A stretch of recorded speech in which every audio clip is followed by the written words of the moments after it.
Teologia própria. Resumo da matéria da apostila. Na página 2, o conhecimento de Deus. Deus não pode ser plenamente conhecido por ninguém. Veremos alguns pontos importantes sobre essa página, sobre o conhecimento de Deus. Tudo que podemos conhecer de Deus é porque Ele quis nos manifestar. Não é a sabedoria humana que faz Deus conhecido, mas é a revelação. O finito não pode compreender o infinito. Para alcançar o conhecimento de Deus, dependemos das Escrituras Sagradas. O verdadeiro conhecimento de Deus vem sob a iluminação do Espírito Santo. Conhecer Deus é necessário. Só assim saberemos como obedecê-lo, como nos relacionar corretamente com Ele, como lhes prestar culto. E é muito interessante essa parte sobre o conhecimento de Deus, porque vemos claramente que apenas sobre a iluminação do Espírito Santo e com a dependência das Escrituras Sagradas podemos conhecer Deus. Sabemos que as Escrituras foram inspiradas pelo Espírito Santo, então, sob a iluminação do Espírito Santo, autores inspirados escreveram a respeito de Deus. Então, dependemos das Escrituras Sagradas para conhecer o divino. A existência de Deus. Vamos ver que a Bíblia ela não se preocupa em tentar provar que Deus existe, mas já pressupõe que o homem, que uma criatura em sã consciência, não negaria o seu Criador. Vemos na apostila provas tradicionais da existência de Deus. Existem outras provas, mas essas provas descritas são as mais conhecidas, são argumentos apologéticos. Apologética é uma defesa de uma doutrina, defesa de fé, defesa de uma teoria, de uma ideia, de uma opinião. Então veremos que para fins apologéticos, algumas pessoas precisaram desenvolver tais argumentos para explicar a existência de Deus de uma forma racional. Veremos na apostila que os argumentos mais conhecidos são argumento ontológico, argumento cosmológico, argumento teológico, argumento moral, argumento histórico. Eu gostaria de dar um destaque no argumento moral e argumento histórico. Apenas esses dois argumentos. Então você não precisa ter tanto foco nos outros. Estarei destacando esses dois principais. Argumento moral. Argumento moral é o reconhecimento pelo ser humano de um bem supremo, e sua busca do ideal moral exige e necessita da existência de um Deus que converta esse ideal em realidade. Se valores morais objetivos existem, então Deus existe. Como assim? Valores morais objetivos? Certo ou errado? Se existe certo e existe errado, então Deus existe. Argumento moral são evidências claras de que um Deus pessoal, um Deus poderoso, ele colocou no coração do homem a vontade de fazer o que é certo. Porém, quando ele não atinge essa vontade divina posta em nosso coração para fazer o que é certo, vem o sentimento de culpa quando fazemos o que é errado. Então, reconhecendo o homem que existe por padrão o que é certo e o que é errado, então podemos basear nisso para criar essa argumentação de que Deus, ele, através desses padrões morais, ele sendo um ser pessoal, ele colocou no homem o que é certo a ser feito. E sabemos assim que se o homem tem que fazer o que é certo, existe o errado, e sabendo o homem diferenciar certo e errado, pela lógica, existe um ser que criou esse padrão de certo ou errado. Então, o argumento moral seria isso: um ser superior que criou o que é certo, ele quer que façamos o que é certo, o homem consegue identificar o que é certo, mas percebe quando faz algo que é errado. Então, esse argumento moral, ele explica isso, no sentido apologético. Tem uma frase aqui do Paul Copan que diz o seguinte: a razão pela qual o teísmo faz mais sentido aqui é que a personalidade e a moralidade estão necessariamente conectadas, isto é, os valores morais estão enraizados na sua personalidade. Sem Deus, nenhuma pessoa e nenhum valor moral poderia existir. Então, valores morais é justamente você saber o que é certo, saber o que é errado. Você poder escolher em ser bom ou em você ser mal. Praticar o bem ou praticar o mal. Mas você consegue definir o que é certo ou errado. É lógico que vai depender, né, muito da questão cultural, mas sabemos que o homem já tem em si um reconhecimento de que existe uma busca de um ideal moral. Então, esse é o argumento moral. E o outro argumento é o argumento histórico, que diz que todas as tribos e povos do mundo se encontram um sentimento do divino. O homem, ele busca uma forma de culto. Isso está na natureza do próprio homem. Então, se a natureza humana tem essa inclinação para a adoração, isso só se explica com a existência de um ser superior que deu ao ser humano uma natureza para buscar a divindade. Bem, quanto ao argumento histórico, basta que perguntemos: algo existe? Será que a realidade ela é uma ilusão? Nada existe? É lógico que existe. Se existe algo e não conseguimos fazer algo do nada, e até hoje o algo não surge do nada, então, para se algo existir, é necessário que alguém, né, algo eterno exista, né? Então vamos ver que o universo é eterno. Para o universo ser eterno, então existe também um Criador eterno. Então, o argumento histórico é essa explicação lógica de que, se o ser humano ele busca sempre um ser supremo, um ser divino, então o próprio Criador já colocou isso no homem. O ser, a natureza de Deus. Muito interessante, está na página 3. E antes de frisar, né, quanto a Deus ser infinito, Deus ser espírito, Deus pessoal, que Deus é santo, eu gostaria, né, de trazer alguns pontos, inclusive para concluir os argumentos citados agora. Ele deve ser de natureza sobrenatural, pois ele criou o tempo e espaço. Ele deve ser onipotente, porque ele é excessivamente poderoso. Ele deve ser eterno, porque ele é autoexistente.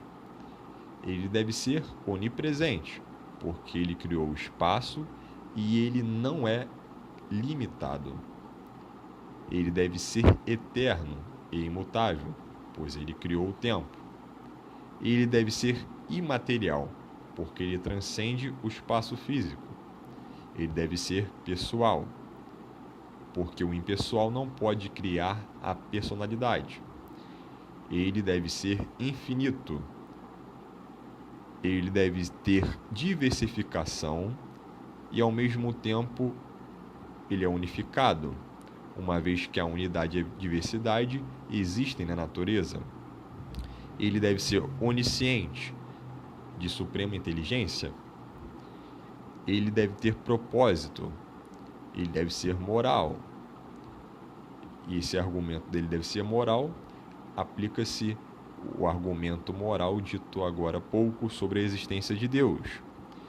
Se para um homem existe, essa ideia de aspectos morais de uma lei moral, certamente existe o legislador, aquele que colocou no coração do homem o que é certo, e queremos sempre praticar o que é certo. Quando fazemos algo errado, vem a culpa. Ele deve ser cuidadoso, ou as leis morais não deveriam ser dadas. Indo para a apostila, na página 3, Deus é infinito. Ele é um ser absoluto. Ele não provém e nem é condicionado por coisa alguma. É a causa de tudo. Sendo a causa de tudo, seria o argumento cosmológico, mas não entraremos nesses outros argumentos. E é livre de qualquer fronteira e limitação. Deus é espírito. Por ser espírito, ele não é um ser corpóreo, não é material, porque Deus não possui as propriedades da matéria. Deus é pessoal. Isso significa que Deus tem mente, vontade, ele é inteligente, possui razão, autoconsciência. Deus é santo. Isso significa que ele é essencialmente, na sua natureza, puro e não existe mal em seu ser. Ele é completamente santo. Logo a seguir veremos sobre atributos de Deus. Veremos os atributos de Deus sendo divididos em duas seções: atributos incomunicáveis e comunicáveis. Os atributos incomunicáveis são as qualidades que só Deus tem. Atributos comunicáveis são atributos que Deus tem e o homem também. Porém, logicamente falando, Deus tem de uma forma plena e o homem, ele deve ter, ele busca ter, certamente não alcançará de uma forma elevada, em um grau infinito, sempre de uma forma, digamos assim, com limitações, porque Deus é perfeito. Mas veremos que são atributos que o homem também pode ter. Então, entre eles, por exemplo, vamos falar alguns atributos incomunicáveis. Apenas Deus tem. Deus é eterno. Deus é imutável. Deus é onisciente, onipotente, onipresente. Comunicáveis. Comunicáveis são atributos que Deus tem de uma forma plena, de um grau infinito, um grau de perfeição. Mas o homem, ainda que de uma forma reduzida, muitas das vezes tendo bem pouco, mas ele deve ter, ele busca ter, ou devemos ter, né? Então são atributos que o homem possa ter, ainda que pouco. Então vamos lá. Santidade. O homem é santo? Essa questão aqui, na prova do ano passado, alguns colocaram a santidade como um padrão incomunicável, porque apenas Deus é santo. E mesmo que tenham colocado esse atributo de santidade como sendo apenas Deus podendo ser santo, eu coloquei certo. Querendo ou não, vamos ver até a própria Bíblia dando margem para isso. E algumas respostas, mesmo não colocando conforme está na apostila, eu dei certo, tanto para alguém que respondeu de uma forma ou de outra. Um exemplo disso, Deus é santo. Alguns colocaram comunicáveis, outros colocaram incomunicáveis. Dei certo para ambos. Deus é bom. Alguns colocaram como incomunicáveis e outros colocaram como comunicáveis. Ué, mas o homem não pode ser bom? Sim, devemos sim buscar a bondade, mas veremos textos na Bíblia dizendo que só Deus é bom. Então, querendo ou não, é de uma forma interpretativa um nível de bondade plena, mas eu não posso colocar como errado. Então, vou citar aqui alguns atributos, mas dependendo, né, do atributo, sendo um ou outro, eu também darei certo. Mas eu vou citar como comunicáveis agora. Ele é santo e nos chama à santidade. Então é um atributo que, ainda que o homem tente, ainda que o homem consiga ter um padrão de santidade, é muito pouco, se comparado ao padrão de santidade de Deus.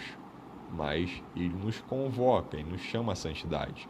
Então coloquei aqui a santidade, ser santo, como um atributo comunicável. Ele é justo, devemos ser também. Então, justiça, coloquei aqui como um padrão comunicável. Deus é justo, devemos ser justos também. O homem consegue buscar a justiça.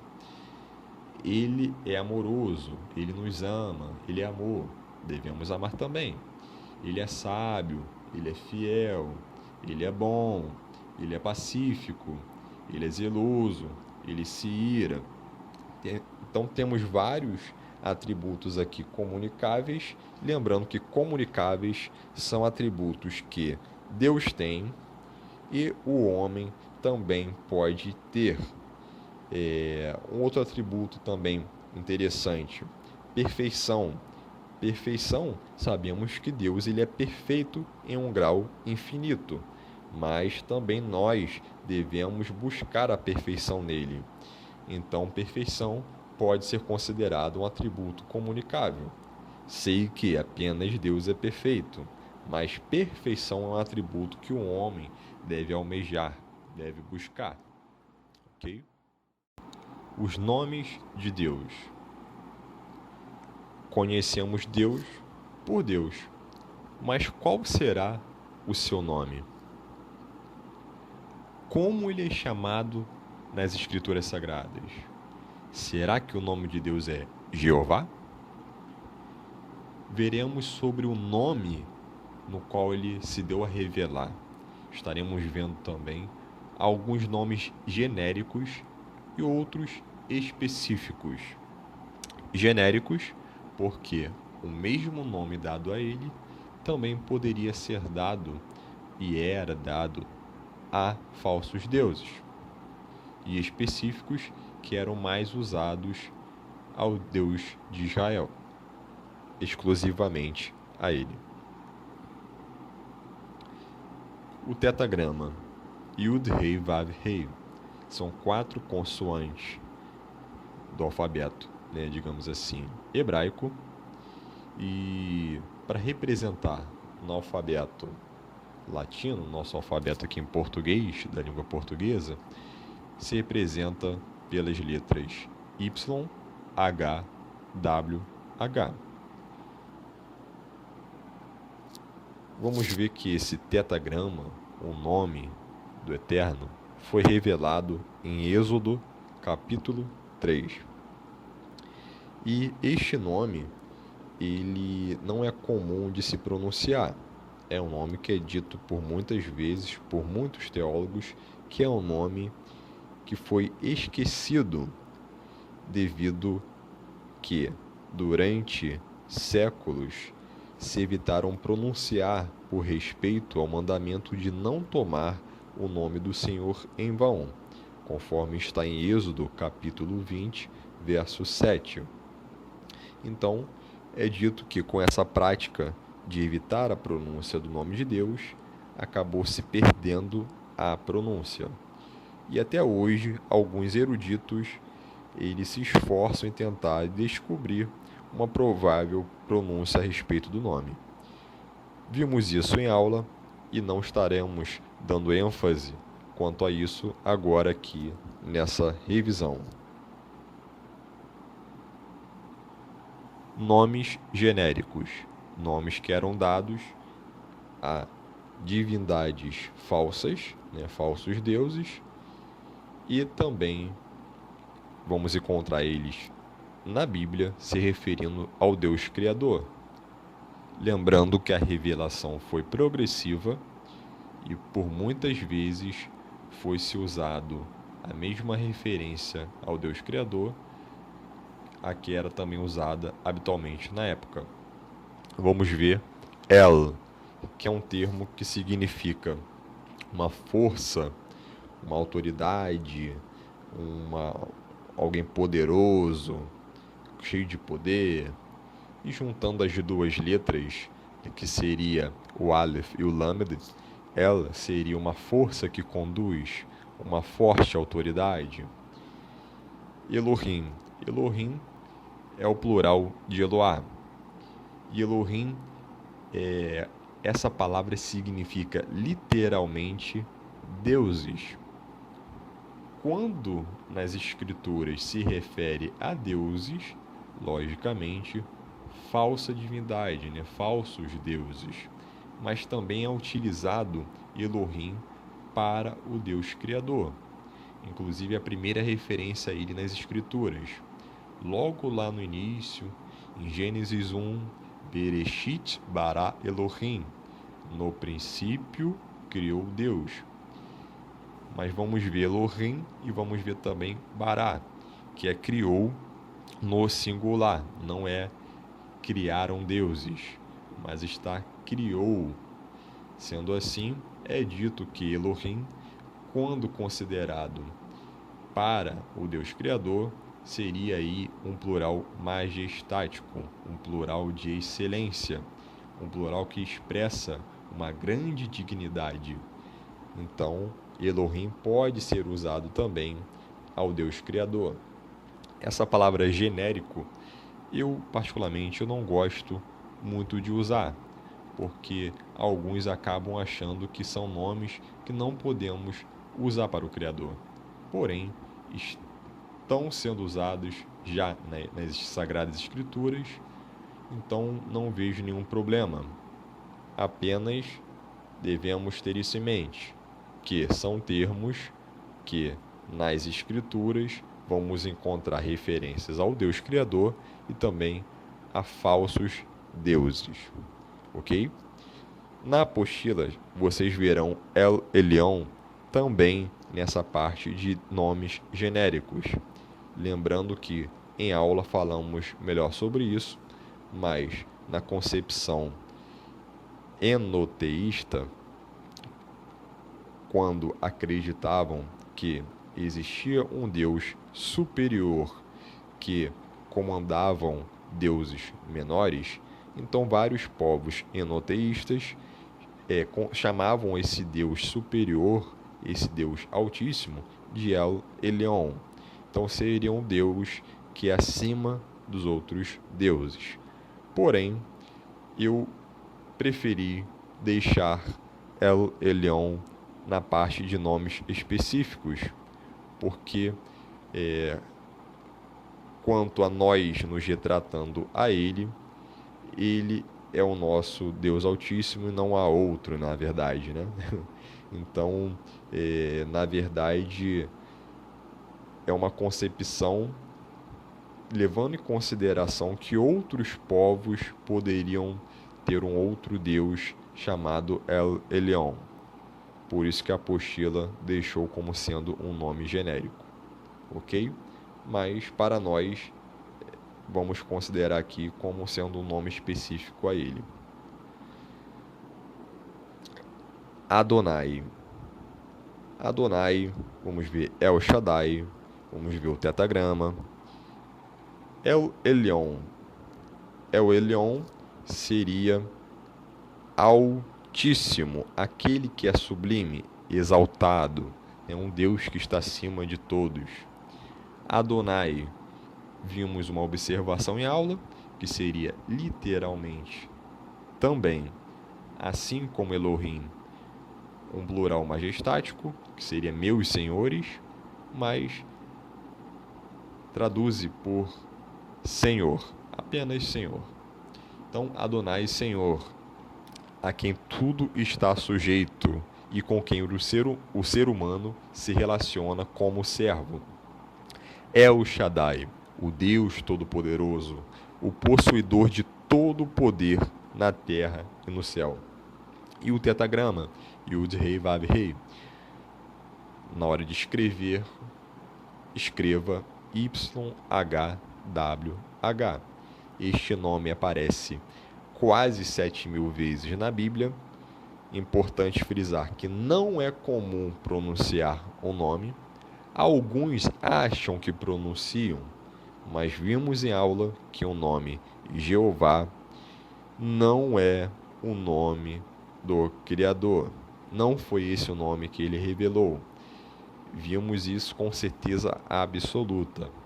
Já levando em consideração que não existe a letra J no alfabeto hebraico. Este fonema não existe som de J. Ok? Então o nome Jeová não é o nome de Deus. E devido ao mandamento de não tomar o nome do Senhor em vão, alguns, levando este mandamento ao pé da letra, acabaram realmente não falando mais o nome dele. Disse em aula sobre várias teorias sobre quando se parou, de pronunciar o nome, que foi, progressivamente, e hoje não é comum. Mesmo que achemos nas escrituras que o nome não deve ser esquecido e que devemos pronunciar sim o nome, devemos invocá-lo, vamos ver que não é comum. Devemos sim, mas não é comum. Até porque é ensinado que a pronúncia foi esquecida. Nomes qualitativos. Os nomes qualitativos são títulos que formam nomes compostos. Vamos ver várias vezes nas Escrituras. Lembrando que, quando o Eterno se revelou a Moisés na sarça ardente, ele revelou o seu nome, mas também ele se revelou ser Errie Asher Errie. Eu sou o que sou, eu serei o que serei, eu sou o que serei, eu serei o que sou. Ou seja, ele se torna aquilo que nós necessitamos. Ele se tornará aquilo que nós necessitamos. Ele é o que nós precisamos. Então, sendo assim, veremos vários nomes qualitativos. Aonde está o tetagrama, eu estarei lendo como Adonai, que é Senhor. Então vamos ver. Adonai Ire, o Senhor proverá. Adonai Tsevaot, o Senhor dos Exércitos. Adonai Rafá, o Senhor que sara. Adonai Nissi, o Senhor é minha bandeira. Adonai Shalom, o Senhor envia paz. Adonai Roê, o Senhor é meu pastor. Adonai Siqueno, Adonai é minha justiça, o Senhor é a nossa justiça. Adonai Chamá, o Senhor está presente. Então são nomes qualitativos, nomes que, levando em consideração que ele é o que nós precisamos, ele é o que nós necessitamos, então foram dados nomes qualitativos, títulos compostos do que o Senhor é para nós. Lembrando a todos que eu pedi que lessem toda a apostila. Agora na página 6, logo no final, vai iniciar unidade composta. Na página 7, veremos sobre a unidade composta no Antigo e no Novo Testamento.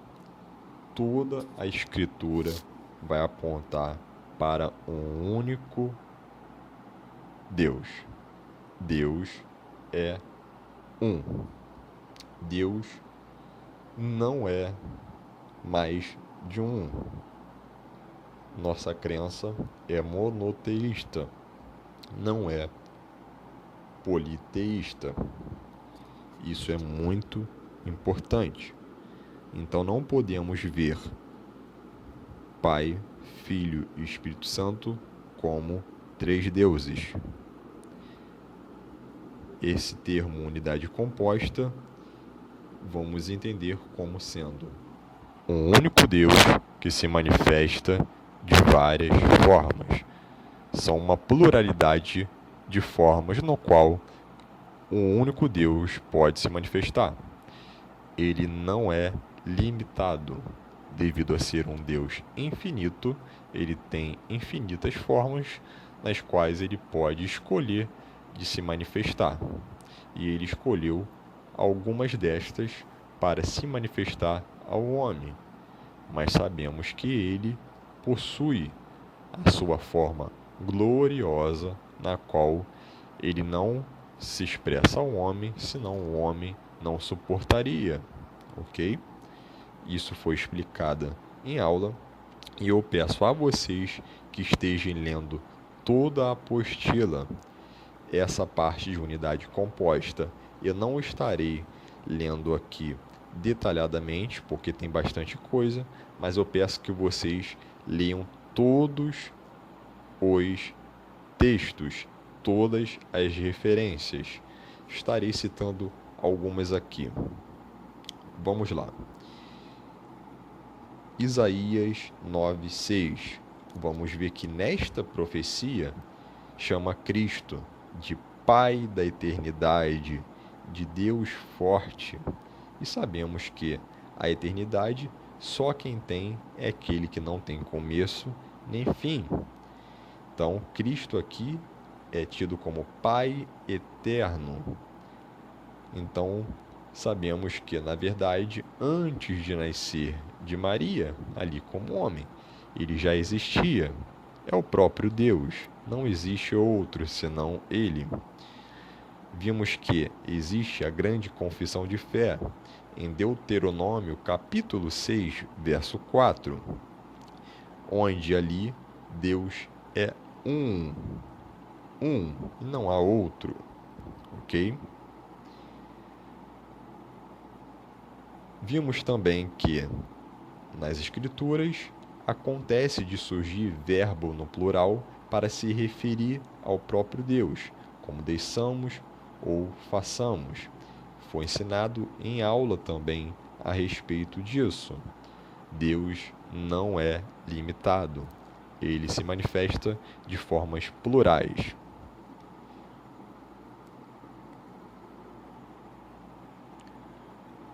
Vamos ver vários textos na Bíblia, aonde uma hora quem diz foi o Pai, outra hora quem diz foi Cristo, outra hora quem diz foi o Espírito. Tem vários exemplos na apostila. Peço que você esteja lendo. Vamos ver aqui em uma dessas provas, João 14, verso 26. Quem envia o Espírito Santo é o Pai. Mas em João 16:7, quem envia é o Filho. E as Escrituras vão dizer que o Espírito Santo é o Espírito de Deus e, igualmente, o Espírito de Cristo. Em Hebreus 10:15, faz uma citação de Jeremias 31. No texto de Jeremias, diz que quem fala é o Senhor, Adonai, o tetragrama. E o autor de Hebreus diz que quem fala é o Espírito Santo. Agora, olha que interessante. Isaías 6, verso 1 ao 3, 9, 19, vamos ver que Isaías, o profeta, ele diz que viu e ouviu o Senhor, Adonai, o tetragrama. Mas vamos ver em João 1,18, 1 Timóteo 6,16, afirmando que Deus jamais foi visto por ninguém. Mas existe uma resposta para isso, inclusive a mesma referência interpretativa de Isaías em outros textos do Novo Testamento. Atos 28, verso 25 a 27, Paulo vai dizer que quem falou com Isaías foi o Espírito Santo. Em João, capítulo 12, verso 37 a 41, o autor já vai dizer que quem falou com Isaías, o Senhor Adonai, o tetragrama, na verdade era Jesus Cristo em sua glória. E vamos ver vários textos, sem sombra de dúvidas, apontando uma hora o Pai, uma hora o Filho e outra hora o Espírito. Não há distinção, é o mesmo Deus, com manifestações diferentes. Sabemos que Deus é Espírito, Ele, em sua glória, o ser infinito, é inacessível, e sabemos que Ele se manifesta de formas diferentes. Jesus, homem, Ele é a imagem visível do Deus invisível. Mas a mesma honra que é dada ao Pai deve ser dada a Ele. Vamos ver várias referências na apostila. Leia tudo. Na página 8, temos aqui Jesus Cristo, Deus conosco. Em João 5,23, vamos ver que a mesma honra que é dada ao Pai deve ser dada também ao Filho. Em Filipenses 2, versos 5 a 11, vamos ver uma passagem muito importante sobre a condição humana de Jesus na terra, enquanto cumpria a obra da redenção e também a sua exaltação após a sua morte e ressurreição. E vamos ver, por exemplo, em Hebreus capítulo 1, verso 1 a 14, um texto muito claro em afirmar que a adoração de Jesus e sobre todas as criaturas são conclamadas a adorar a Jesus, ou seja, que Jesus pode ser adorado. E temos textos dizendo que apenas Deus pode ser adorado. Ué, existe mais de um Deus? Não, é o mesmo Deus. Então, se é o mesmo Deus, é lógico, é óbvio que Jesus pode ser e deve ser adorado. Então, existem algumas igrejas, seitas, que ensinam diferente, dizendo que Jesus não pode ser adorado, devido a não considerar ele divino. Gente, é o mesmo Deus, uma manifestação diferente. É o Deus encarnado em forma humana. E temos vários textos na Bíblia. Na página 9, vamos ver sobre o Espírito Santo. Gente, tem várias referências. Leia uma a uma. Na página 10, vamos ver sobre uma conclusão, dizendo que a Bíblia não apresenta três deuses. A essência é um Deus. E esse Deus, ele nos mostra como Pai, Filho e Espírito Santo. Então, devemos ver que são formas plurais.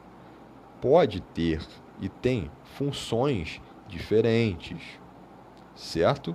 Mas não são três deuses. Existe apenas um Deus. Existem distorções históricas, a respeito desse conhecimento de que Deus é um e se manifesta de forma diferente. Foi dado na apostila o título de unidade composta. Vamos ver aqui algumas heresias populares. Eu gostaria de dar um destaque quanto ao arianismo. Eu até citei um exemplo em aula, sobre Nicolau, que deu um tapa no Ário em um concílio. Aqui vamos ver sobre o arianismo. Foi justamente Ário que desenvolveu essa doutrina. Então, na página 10, veremos em distorções históricas sobre a doutrina da unidade composta. Então, quem foi que desenvolveu essas distorções? Vamos ver aqui, arianismo. Essa doutrina foi popularizada por um presbítero chamado Ário, de Alexandria, entre fins de terceiro e início de quarto século da nossa era, e ele afirmava que Jesus e o Espírito Santo eram criaturas de Deus, ou seja, ele via que existia apenas um Deus, mas que Jesus e o Espírito Santo não eram o Deus criador, e sim seres criados. E com essas afirmações heréticas, Ário ele foi excomungado pelo seu bispo por volta de 320 depois de Cristo. Na apostila mostra antes de Cristo, mas é depois de Cristo.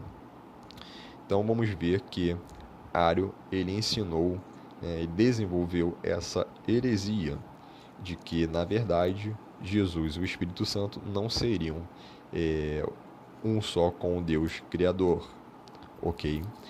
E essa doutrina, esse ensinamento desenvolvido por Ário, ela, mesmo com Ário tendo sido excomungado, ela ainda hoje está vigente em algumas seitas, em outras igrejas, acabaram por adotar também esta crença.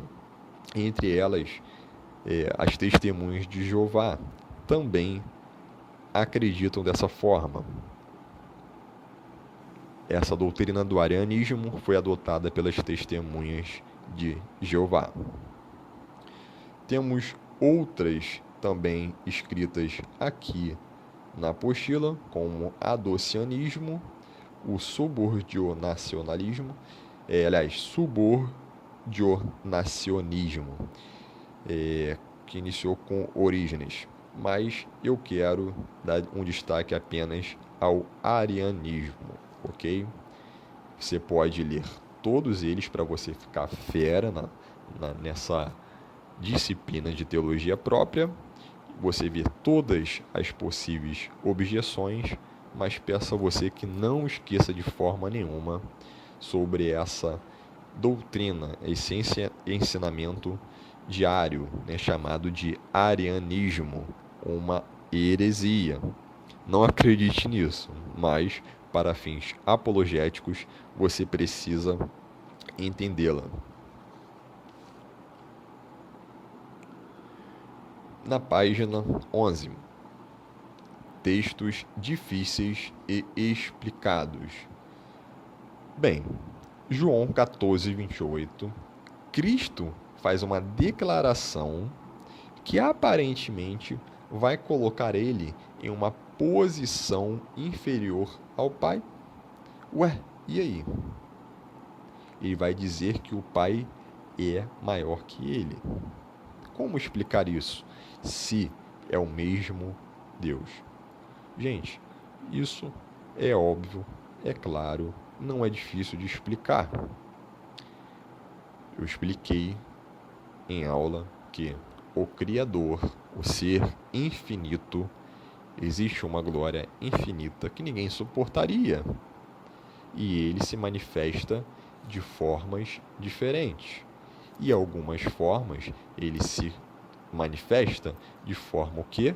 Contraída, de forma que ele se diminui para que o homem possa suportar, mas continua sendo o mesmo Deus em forma diferente, certo? Ele pode aparecer aqui para mim, se revelando, por exemplo, como uma criança, como um idoso. Ele pode, não é limitado, não podemos limitar ele, e tudo pode. Então ele pode se apresentar a cada um de vocês, que está ouvindo meu áudio, de forma diferente, em lugares diferentes, ao mesmo tempo. Mas se aparecendo, se manifestando de uma forma humana, sabemos que, obviamente, é menor do que a sua forma em glória, ok? Então, explicação para esse texto, que aparentemente é difícil de entender, é que Jesus, em sua condição humana, logicamente, é menor. Então sabemos que no mistério da encarnação, ele é Deus, é o Deus encarnado, mas ele tinha sim limitações quanto ao seu corpo humano. Ele não estava aqui em toda a sua glória como ser infinito, ok? Então é devido a isso que, logicamente, ele se aparece, ele se diz sendo inferior, né, quanto à condição do Pai, ok? Temos outros textos também e eu recomendo que você esteja lendo todos eles. Uma boa prova, bons estudos.